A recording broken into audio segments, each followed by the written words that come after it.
Welcome to Grow Happy. Our goal is to sustain a global community of people that can benefit from learning about positive psychology while also improving their skills in Italian, English, and Spanish. As always, we hope you're finding these episodes helpful, and we welcome your feedback at www.togrowhappy.com. We are delighted to welcome you to this new episode. Hi, Lily. Hi, Fernando. What is today's topic? Today's key concept is failure. More specifically, fear of failure. In case you're listening to us for the first time, in this podcast, we share with you ideas that come from the science of positive psychology and ideas that we have discovered while having rich discussions with the members of our worldwide Grow Happy community through events on various virtual platforms. These events are particularly effective in helping us identify how the science of positive psychology and the perspectives of our participants can help us address some common fears, misconceptions, and incorrect ideas. In previous episodes, we had the opportunity to redefine and reframe ideas related to factors such as negative emotions, happiness, and acceptance. With today's topic, we will have the opportunity to describe and illustrate why failure is actually a very important element of the learning process and how critical it is to embrace lessons we can learn by taking a more constructive approach. I know it's hard to believe it, but research shows that failure can be a beneficial and even necessary part of achieving any worthwhile goal in life. Who hasn't failed? We all have. And we all have felt the negative emotions of anticipating, experiencing, and enduring failure. We are not here to say failure is a picnic.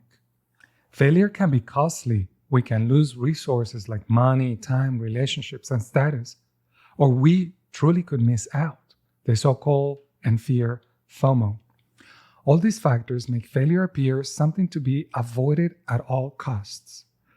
As we described last week, when we fail to manage stress, we push things away, like in the case of procrastination. Therefore, it is important to apply stress management techniques to cope with failure so that we can have a more realistic and productive perspective.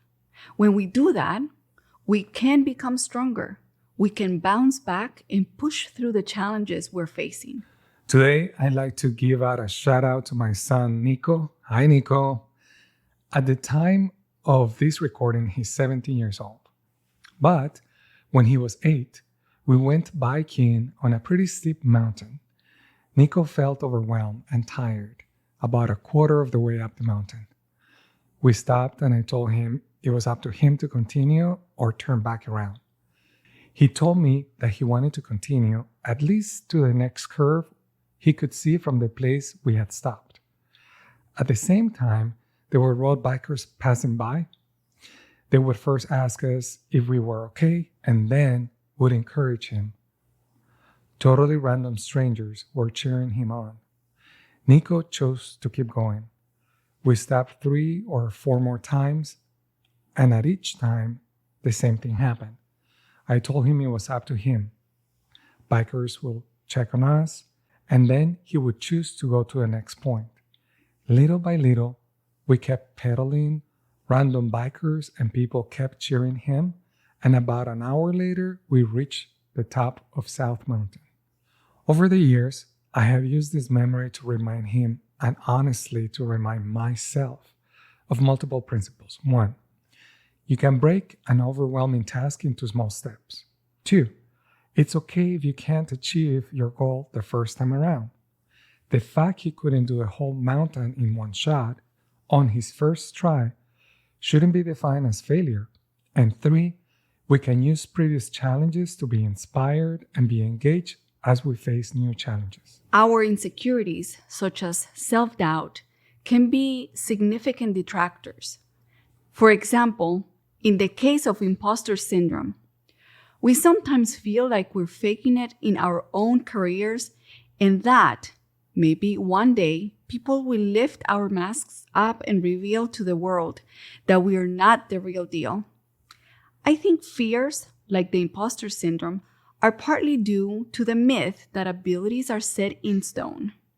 Almost like we have generic dispositions to have certain abilities, to be successful or not. By the way, in a future episode, we will cover the theory of growth versus fixed mindset in order to describe this particular idea further. Going back to understanding that failure is part of any learning process, it is important to allow ourselves the opportunity to be vulnerable so that we can learn from failure and gain the courage to keep trying despite setbacks. We could benefit from being more mindful of what are the causes of our insecurities. This awareness can help us assess if we are even being rational or fair. More importantly, we can accept that even if self-doubt and insecurities exist, we can still take the next steps forward while being kind and generous to ourselves. Taking a more productive approach to our fear of failure can not only help us take the next steps. We can see this as a process where we can learn from previous attempts. Using this reframe creates an attitude towards failure that is more likely to help us seek constructive feedback as opposed to denying, avoiding blaming, or hiding things. In an interview about the invention of the light bulb, Thomas Edison said, "I have not failed. I just found 10,000 ways that won't work."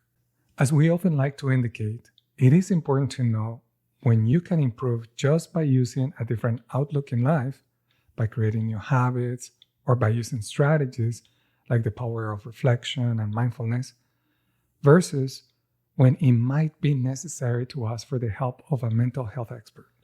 Sometimes the causes of fear of failure can be rooted in factors such as having perfectionistic traits, like in the case of obsessive compulsive disorder, or having been brought up in a highly critical environment when as children we were not allowed to fail. People may also have traumatic experiences that impact them in ways that fear of failure can generate full-blown panic attacks. Even in cases that require the help of a professional, therapy involves redefining failure as a part of life, and clients are trained to use coping strategies.